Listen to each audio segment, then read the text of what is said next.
programa a seguir tem imagens fortes. Aconselhamos critério. Os céus sobre o Japão. 9 de agosto de 1945. Em 3 dias, os Estados Unidos vão jogar uma segunda bomba atômica. Em poucos segundos, 30% de Nagasaki fica destruída e mais de 40 mil pessoas desaparecem. 5 dias depois, o Japão se rende. Esta nova superarma é usada 2 vezes para reduzir a guerra e salvar vidas americanas. Essa é a história aceita. Mas agora, alguns a estão contestando. A bomba foi usada. E, por conseguinte, não importa o quão terrível foi e que motivos teve. Isso é um mito. Desastres não acontecem simplesmente. Eles são provocados por uma cadeia de eventos decisivos. Vamos desvendar as decisões fatais daqueles últimos segundos, pouco antes do desastre. Segundos fatais. Nagasaki, a bomba esquecida. Pacífico Central. Base aérea de Tinian. 9 de agosto de 1945. O sargento William Barney e seus colegas do grupo de bombardeiros estão se reunindo para uma missão ultra-secreta. Eles vão jogar o Homem Gordo sobre o Japão. A segunda bomba atômica americana. A primeira, chamada Menininho, atingiu Hiroshima 3 dias antes. Os Estados Unidos esperam que a bomba leve o Japão à rendição. Todos nós achávamos que aquilo seria o fim. Esperávamos que fosse o fim da guerra. William Barney era o operador do radar no avião do The Great Artist, um dos 3 aviões envolvidos no ataque. Sua missão é tirar as medidas da explosão. O Big Stink vai filmá-la e o Boxcar vai jogar a bomba.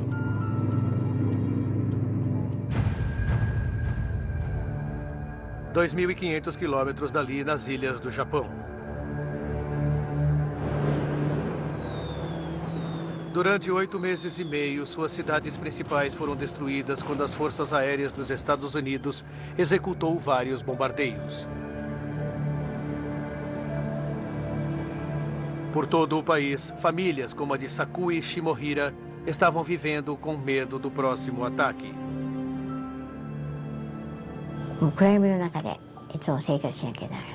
Nós sempre dormíamos dentro dos abrigos antiaéreos. Mas na noite do dia 8, pela primeira vez em muito tempo, nós dormimos em casa. 2h49 da manhã.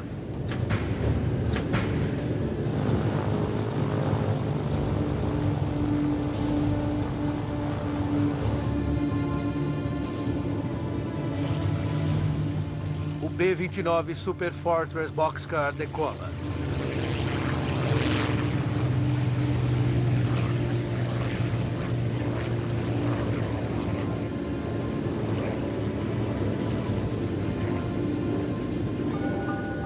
Seu piloto, o Major Sweeney, é o líder da missão.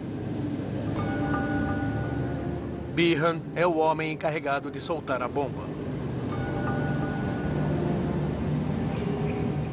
No fundo do avião estão sentados o navegador Jim Van Pelt e o comandante Ashworth, o homem a bordo que melhor conhece o funcionamento da bomba.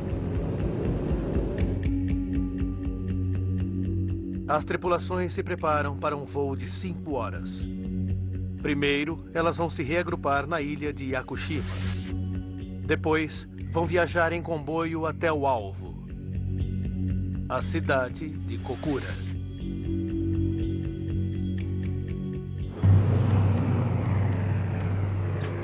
7h50 da manhã. Um avião americano sobrevoa a casa de Sakui.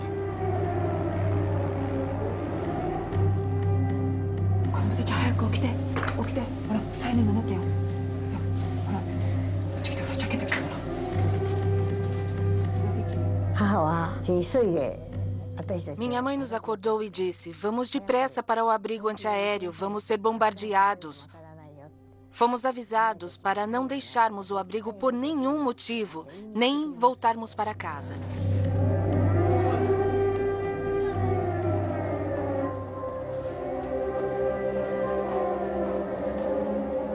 Alguns quilômetros dali, Sumiteru Taniguchi, de 18 anos, está entregando cartas.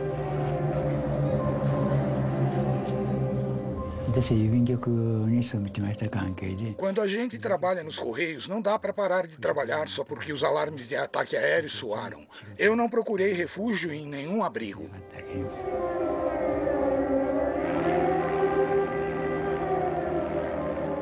É um voo de reconhecimento conferindo o clima, não é um bombardeio. Assim, o alarme de ataque aéreo é interrompido e as pessoas começam a sair dos abrigos. Preocupada, a mãe de Sakui manda que ela e sua irmã permaneçam lá.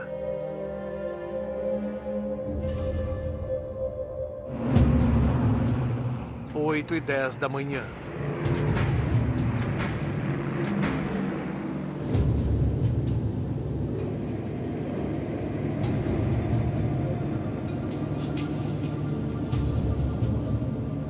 O Boxcar se aproxima da ilha de Yakushima. Aproximação do ponto de encontro, capitão. Entendido, Jim. Comece a preparar a altitude de bombardeio. The Great Artist chega logo depois. Boxcar já estava lá quando chegamos. O terceiro avião não tinha chegado. Não havia sinal do Big Stink. Sob ordens rigorosas para manter o rádio em silêncio, as tripulações não podem contatar o avião desaparecido e começam a voar em círculos. Enquanto estávamos ali, recebemos os relatórios dos aviões meteorológicos. O tempo está claro sobre Kokura. A ordem para as tripulações é: a bomba só pode ser jogada se conseguirem ver o alvo. Então, eles poderiam partir assim que o Big Stink chegasse. Chegamos lá e esperamos. Teoricamente, deveríamos esperar uns 15 minutos. Enquanto isso, a 276 quilômetros dali, em Nagasaki, Sakui, de 10 anos, ainda está no abrigo antiaéreo com sua irmã e sobrinho.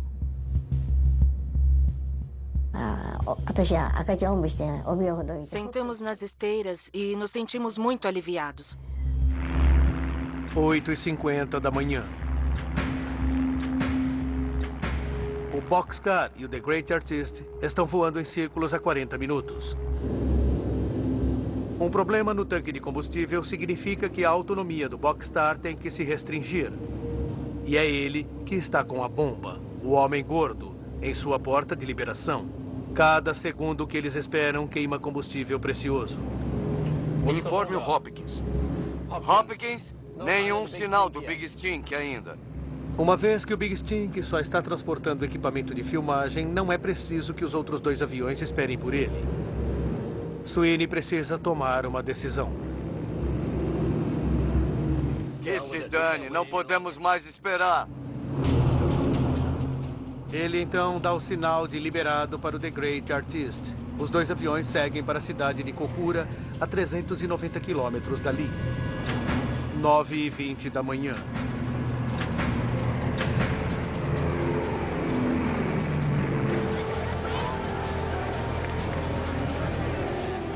Os dois aviões se aproximam da cidade.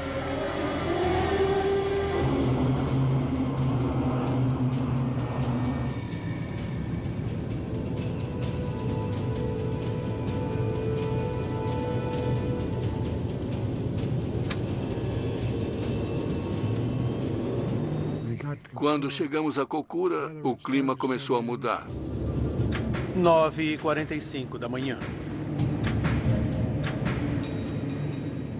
Os céus claros registrados pelo avião meteorológico há 1 hora dão lugar a nuvens. Sweeney sinaliza então o início do percurso de bombardeio.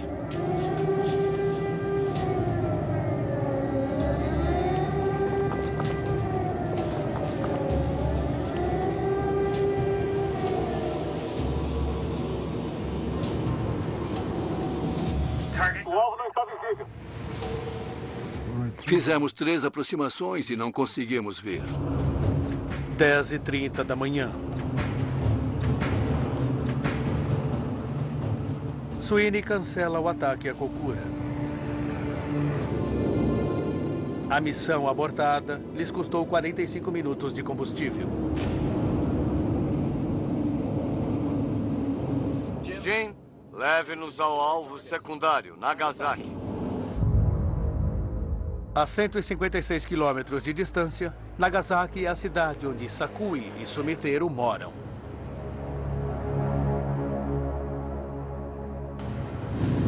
Como estamos de combustível? Apenas 5.600 litros, senhor.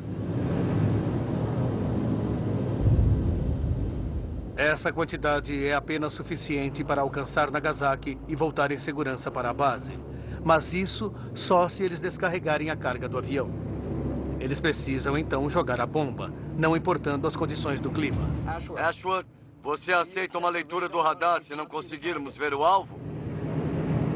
Como detonador, apenas Ashworth tem autoridade de aceitar o arremesso por radar. Sim. Será Nagasaki. Por acesso visual ou por radar, faremos o arremesso.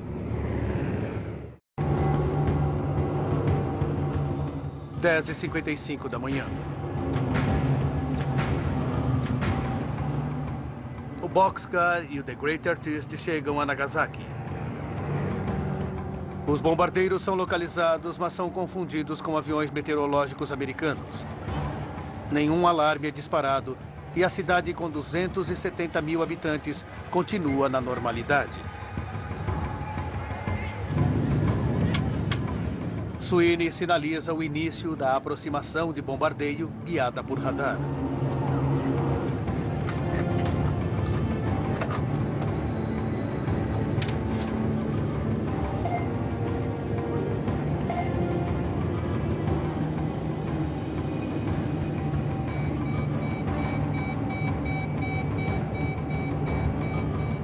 Mas pouco antes do arremesso da bomba... Consegui. Eu estou vendo a cidade.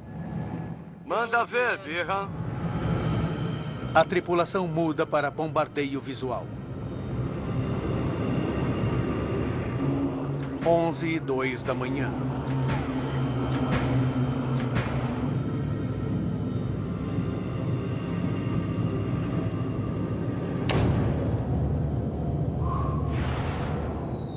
O homem gordo é arremessado a 8.800 metros.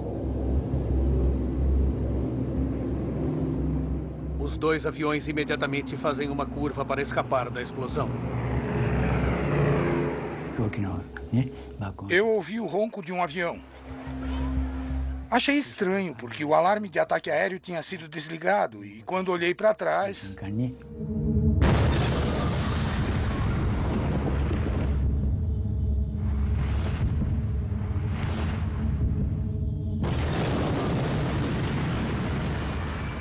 Com uma força de 22 quilotoneladas de TNT, o homem gordo gera calor de mais de 4.000 graus Celsius e ventos de até 1.000 quilômetros por hora que varrem a cidade.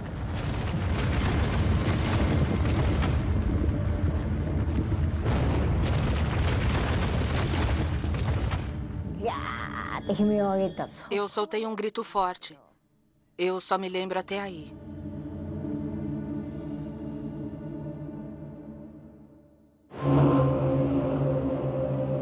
O The Great Artist sobrevoa Nagasaki filmando os efeitos logo após a explosão. Todos nos levantamos e olhamos para baixo. O cogumelo foi se formando. E surgiu um rastro de fumaça a partir da base dele.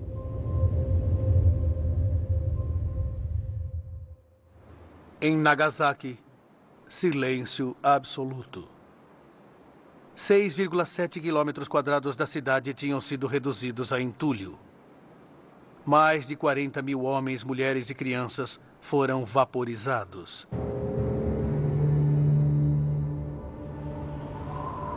Outros 70 mil estão feridos.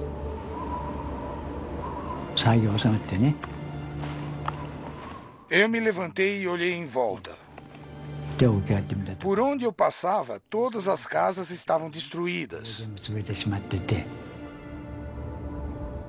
Apenas a última casa onde eu tinha entregado cartas estava em pé.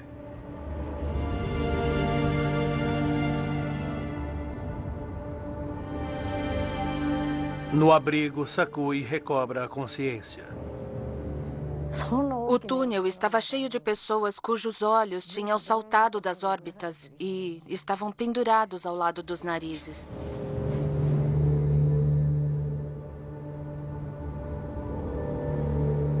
Não se sabe como a irmã de Sakui e o sobrinho também sobreviveram.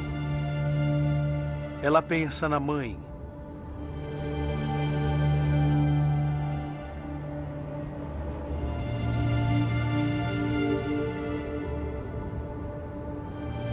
A cidade está coberta de cadáveres. Este corpo com um dente de ouro deve ser minha mãe, eu pensei. Ai, mãe. E eu chorei e segurei a mão dela. Mas quando toquei nela, o corpo dela se esfarelou.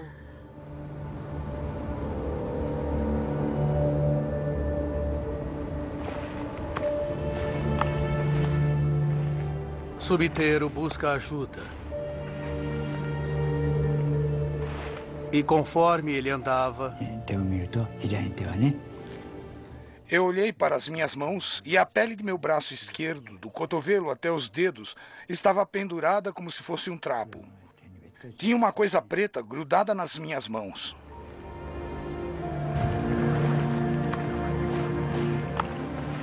Mais de 100 mil pessoas morreram instantaneamente pelas bombas atômicas arremessadas sobre Nagasaki e Hiroshima.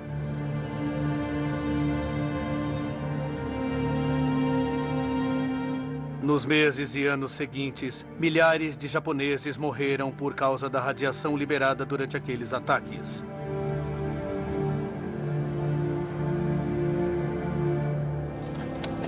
Cinco dias depois de Nagasaki, o presidente americano Harry Truman convoca uma entrevista coletiva. I have received this afternoon a message from the Japanese government. I deem this reply a full acceptance of the Potsdam Declaration, which specifies the unconditional surrender of Japan. A guerra no Pacífico acabou. As duas bombas nucleares cumpriram seu dever.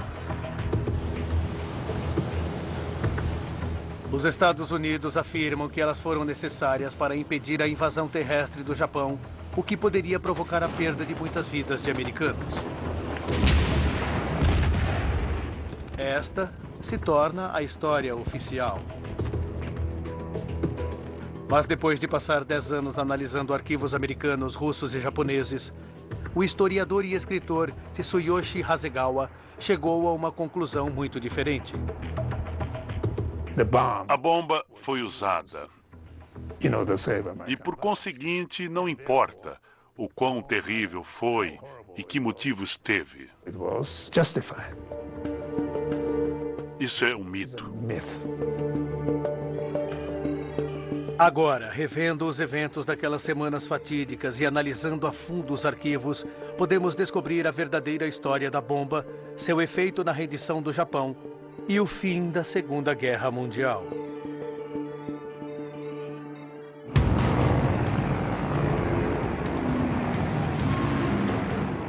Dezembro de 1941. O Japão faz um ataque surpresa contra uma frota americana em Pearl Harbor. –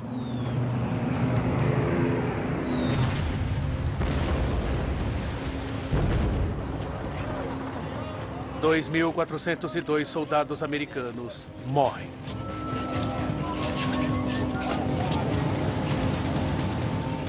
É o início de uma batalha que vai tomar conta do Pacífico durante 4 anos.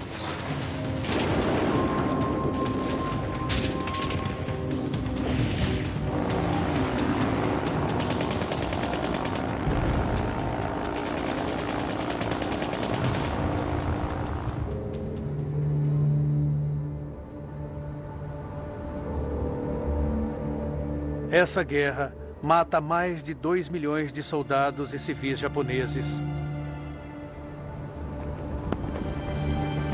e ao menos 100 mil soldados americanos. Os americanos queriam então pôr um fim na guerra o quanto antes.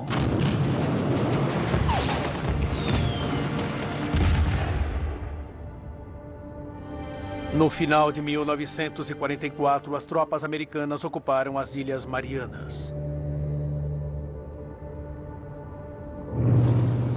Isso lhes oferecia pistas de pouso e decolagem a uma boa distância do Japão continental, permitindo ataques aéreos devastadores contra o eixo industrial do inimigo e cidades densamente povoadas. Mais de 60 delas foram reduzidas a cinzas. Eles esperavam que isso fizesse com que o Japão se rendesse. Mas os japoneses mantêm a estratégia de Ketsugo. Guerra total. A Operação Ketsugo era uma operação terrível, porque tinha sido criada para transformar cada soldado e cada civil em um kamikaze. A ideia era provocar danos suficientes para diminuir o ânimo dos americanos. Os líderes americanos sabem que o Ketsugo provocaria muitas mortes em qualquer invasão liderada por terra. Então eles decidem usar a bomba. Durante muitos anos, os americanos foram encorajados a acreditar que a opção tinha sido estritamente entre a bomba e a invasão. Essa crença inflexível é incorreta historicamente. O historiador Barton Bernstein acredita que havia uma terceira opção clara: invadir o Japão por duas frentes com um aliado forte. Desde 1943, os americanos vinham tentando convencer os russos a romper seu pacto de neutralidade com os japoneses. Um ataque em duas frentes dos Estados Unidos e da Rússia forçaria o Japão a espalhar suas tropas mais esparsamente. A entrada soviética na guerra poderia ter acelerado o final da guerra e reduzido o número de mortes para as forças americanas. Em julho de 1945, o presidente Truman encontra seus colegas soviético e britânico em Potsdam, na Alemanha derrotada, para discutir a Europa do pós-guerra e o jogo final no Pacífico. Stalin revelou que a União Soviética iria se juntar à guerra contra o Japão em 15 de agosto. By August 15th. Truman espera que a guerra termine quando a Rússia se juntar à invasão. Naquela noite, ele escreveu em seu diário: Stalin vai entrar na guerra contra os japoneses no dia 15 de agosto. Esse será o fim deles. Uma invasão do Japão por terra agora é uma opção viável. Os Estados Unidos têm agora o que querem. O Japão será esmagado em duas frentes e as perdas americanas serão minimizadas. Mas Hasegawa acredita que exatamente quando Truman consegue o apoio dos russos, ele muda de opinião. Em Potsdam, o conflito entre as potências ocidentais e a União Soviética fica tenso em relação à Polônia, na Europa Oriental.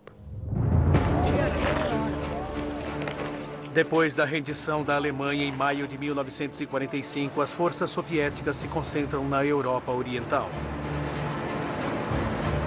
Eles fazem grandes e clamorosas invasões na Alemanha Oriental, ocupando os estados bálticos, Polônia, Tchecoslováquia, Romênia e Bulgária. A Rússia é uma potência em expansão. Para os Estados Unidos, é poder demais. Truman e seus conselheiros temem que, se os soviéticos entrarem na guerra no Extremo Oriente, eles vão invadir áreas enormes da Ásia também. Truman enfrentou um dilema: se ele deveria ou não acolher a entrada da União Soviética na guerra. A entrada soviética na guerra, obviamente, salvaria vidas americanas, Mas, ao mesmo tempo, isso custaria a expansão soviética.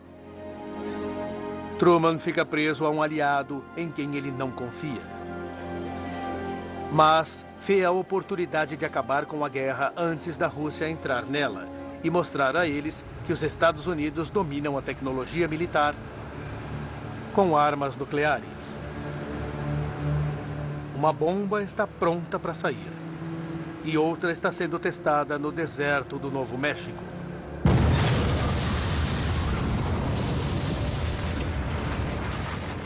Em 21 de julho, Truman recebe o relatório do teste.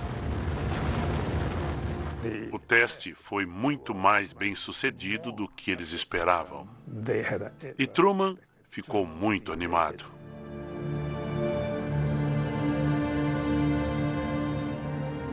Com a bomba atômica, ele poderia acabar com a guerra sem os soviéticos. Mas para que isso aconteça, os Estados Unidos precisam jogar uma bomba antes de 15 de agosto, a data que os soviéticos dizem que vão entrar na guerra. Truman pede que seus conselheiros divulguem rapidamente a declaração de Potsdam, pedindo que o Japão se renda incondicionalmente ou encare uma completa destruição.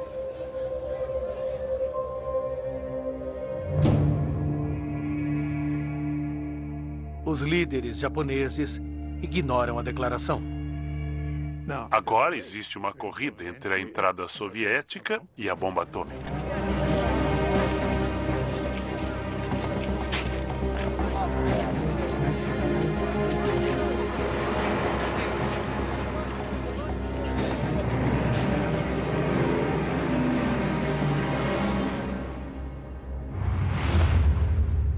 No dia 6 de agosto de 1945, os Estados Unidos jogam o menininho em Hiroshima, enquanto o Exército Vermelho ainda está mobilizando suas tropas ao longo da fronteira com a Manchúria. Stalin ficou chocado ao saber que os Estados Unidos tinham usado a bomba tão rapidamente. E ele pensou, acabou. A bomba atômica forçaria a rendição do Japão e o jogo acabava. Ele ficou muito aborrecido. Senhor, um telegrama. Obrigado. Stalin acredita que seu objetivo, expandir o Império Soviético Ásia adentro, havia acabado. Então, ele recebe uma mensagem urgente de seu ministro do exterior. Os japoneses querem ajuda soviética. O Japão ainda estava mantendo aquela política de buscar ajuda de Moscou para mediar o fim da guerra. Para Hasegawa, esta mensagem confirma que a bomba de Hiroshima não persuadiu o Japão a se render. Para Stalin, esta mensagem é uma corda salva-vidas. A guerra no Pacífico ainda não havia acabado. Ele ordena imediatamente que o exército soviético comece a guerra. No dia 9 de agosto, enquanto os preparativos estão sendo feitos para que a segunda bomba americana seja jogada, 1,5 milhão de tropas russas cruzam a fronteira da Manchúria. O Exército Vermelho rapidamente domina as fracas tropas japonesas. Em poucas horas, o exército japonês abandona Changchun, a capital da Manchúria. O alto comando do Japão organiza uma reunião de emergência em uma casa-mata embaixo do Palácio Imperial. A entrada soviética na guerra força os legisladores japoneses a encarar a possibilidade de rendição. Hasegawa acredita que esta é a primeira vez que a rendição é levada seriamente em consideração. Os líderes do Grupo dos 6 do Japão, composto de 3 membros do Grupo Pomba da Paz e 3 falcões do Grupo de Guerra,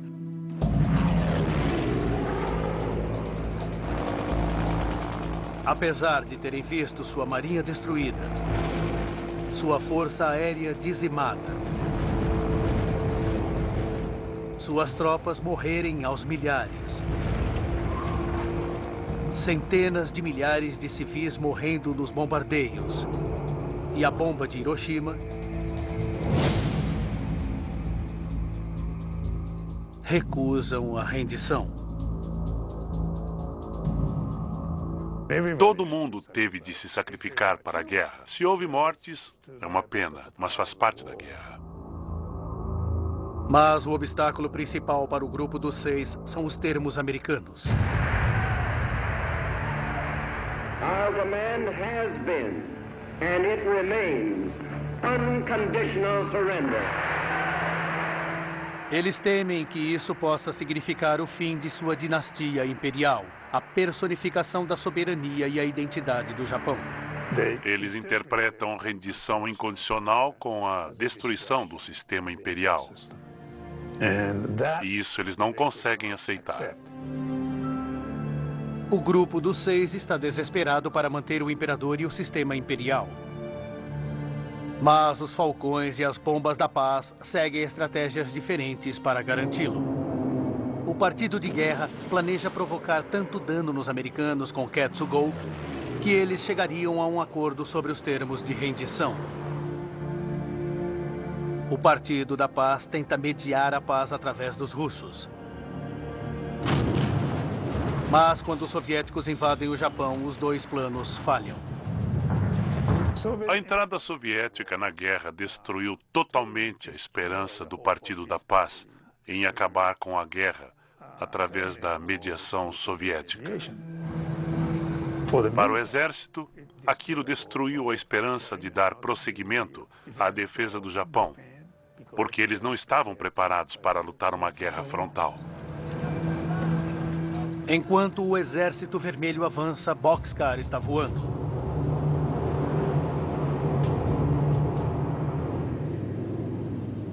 Um segundo ataque aéreo está em andamento.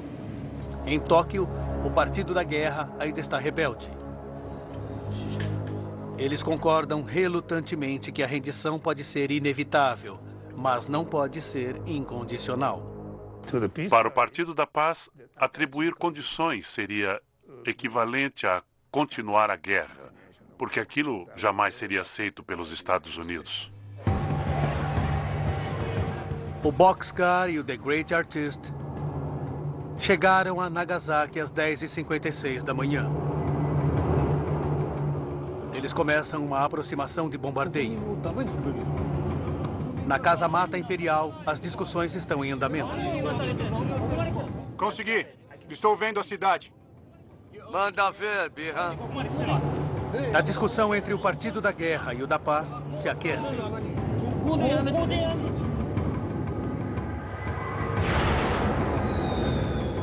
O Homem Gordo é lançado às 11h02 da manhã.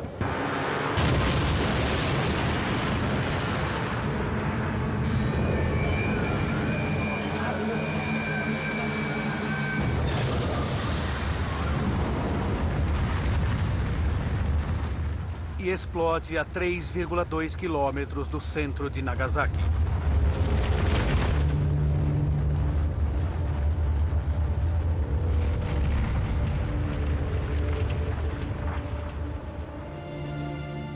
Trinta minutos mais tarde, as notícias do bombardeio em Nagasaki chegam ao alto comando. Aquilo não mudou a dinâmica. Não afetou em nada. Os dois partidos continuam a discordar sobre os termos da rendição. A reunião é suspensa. Parece que mais uma vez o Partido da Guerra conseguiu adiar a rendição.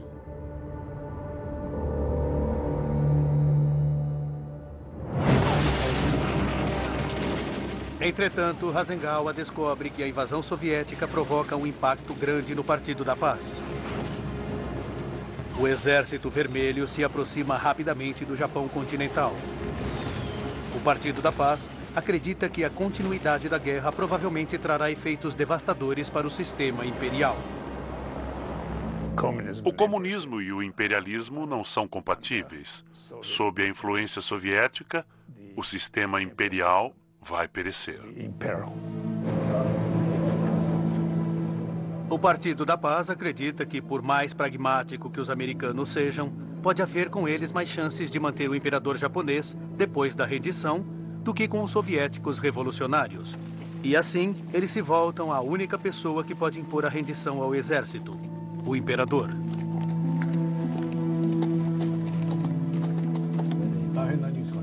Mas convencê-lo a fazer isso não será fácil. Ele é a figura central da campanha militar no Japão. Os soldados japoneses aprenderam que sua missão é lutar pelo imperador. Eles devem lutar para morrer, e não simplesmente levantar uma bandeira branca e se render. O fato de o imperador agora se posicionar a favor da rendição vai ser um choque devastador.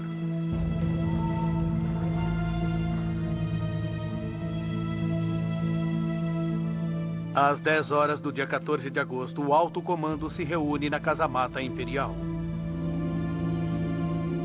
Desta vez, o imperador está com eles. O Japão vai se render incondicionalmente. Eu decidi aceitar a declaração de Potsdam.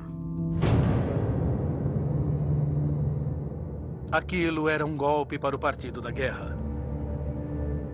Tradicionalmente, o imperador sempre se posiciona ao lado de seu fiel exército. O imperador pensou que se aceitasse a posição do exército, aquilo faria a casa imperial vir abaixo.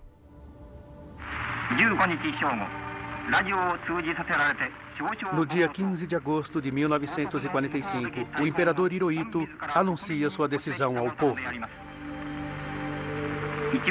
Apesar de todos terem feito o seu melhor, resolvemos abrir caminho para uma paz grandiosa para todas as gerações futuras, suportando o insuportável e tolerando o intolerável. Hasegawa acredita que não foi o horror da bomba atômica que provocou a rendição do Japão, mas a ameaça proposta pela invasão soviética. A entrada soviética na guerra realmente fez com que o imperador percebesse o quanto seria perigoso continuar naquela guerra. Para Barton Bernstein, isso torna o arremesso da segunda bomba atômica, jogada em Nagasaki depois da invasão soviética, um ato trágico e completamente desnecessário. A bomba em Nagasaki não fez diferença na antecipação da rendição do Japão. E então, uma bomba foi jogada desnecessariamente, matando entre 60 e 70 mil pessoas. Agora, depois de nos aprofundarmos nas informações, podemos revelar a série de eventos que levaram ao ataque americano com bomba atômica em Nagasaki. 19 dias para o desastre. Nagasaki é poupada do bombardeio mortal americano.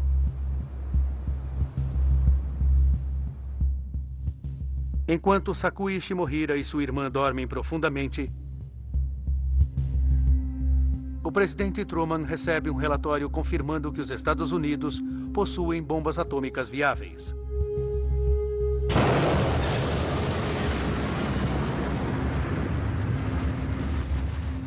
A bomba vai salvar vidas americanas, mas por outro lado matará milhares de civis japoneses. Essas mortes parecem nunca ter sido levadas em consideração.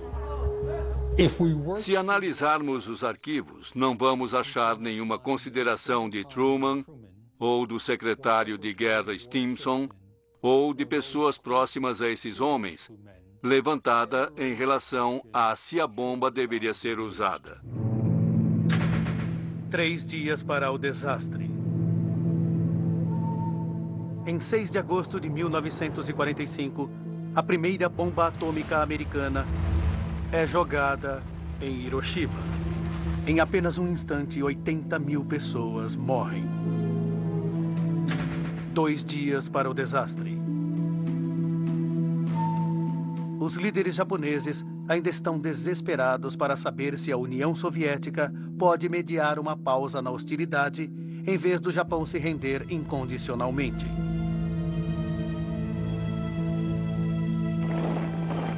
Preservar o sistema imperial é sua prioridade máxima. Assim como os americanos, eles não levam em consideração a sua própria população civil. Para o exército, não importa que civis sejam mortos. Realmente não importa. 12 horas para o desastre. A Rússia rejeita o pedido de mediação feito pelo Japão e declara guerra. 9 horas para o desastre. Embora outra bomba nuclear pareça irrelevante, o Super Fortress Boxcar decola da base aérea de Tinian carregando o Homem Gordo, um dispositivo nuclear de 4,9 toneladas. Seus alvos, Kokura ou Nagasaki. Uma terrível contagem de corpos parece inevitável. Mas os Estados Unidos estão mais interessados em testar sua nova arma e manter sua superioridade em relação aos soviéticos. Em 1945, a Segunda Guerra Mundial tinha se tornado uma guerra totalitária, na qual as coações e restrições em relação aos alvos fora de combate foram se desgastando. Depois de anos de luta brutal, qualquer senso de humanidade parece ter desaparecido de todos os lados. 7 minutos para o desastre.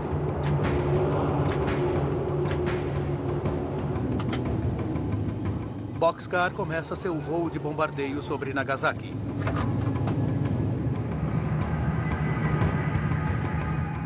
Segundos para o desastre. O Homem Gordo é arremessado. 43 segundos mais tarde, às 11 horas e 2 minutos,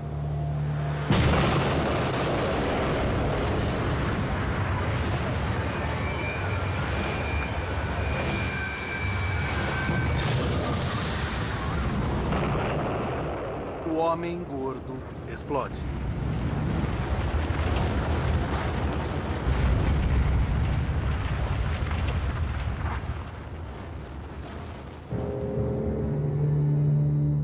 $40.000 pessoas morrem em segundos. Outras milhares morrem de envenenamento por radiação. Mas para os sobreviventes como Sakui e Sumiteru, é um inferno na Terra. Logo depois, todos começaram a nos discriminar. Eles diziam coisas do tipo: "Você está suja, não se aproxime de nós." Eu me deitei nos trilhos do trem umas 2 ou 3 vezes, mas acabei me levantando. Eu precisava continuar a viver, mesmo sozinha.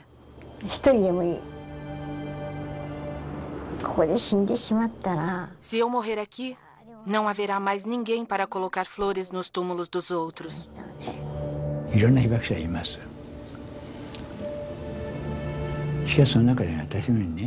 Não existe ninguém como eu. Ninguém foi diretamente atingido, sofreu tamanhos ferimentos e passou 3 anos e 7 meses no hospital.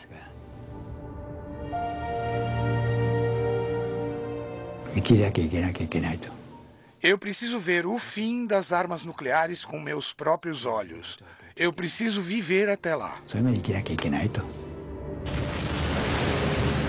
Atualmente, 9 países possuem bombas atômicas, incluindo um país não confiável como a Coreia do Norte e os inimigos jurados Paquistão e Índia.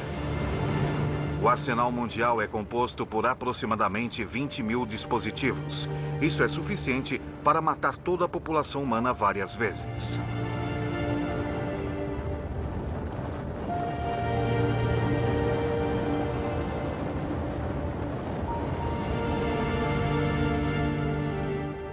Versão Marshmallow São Paulo.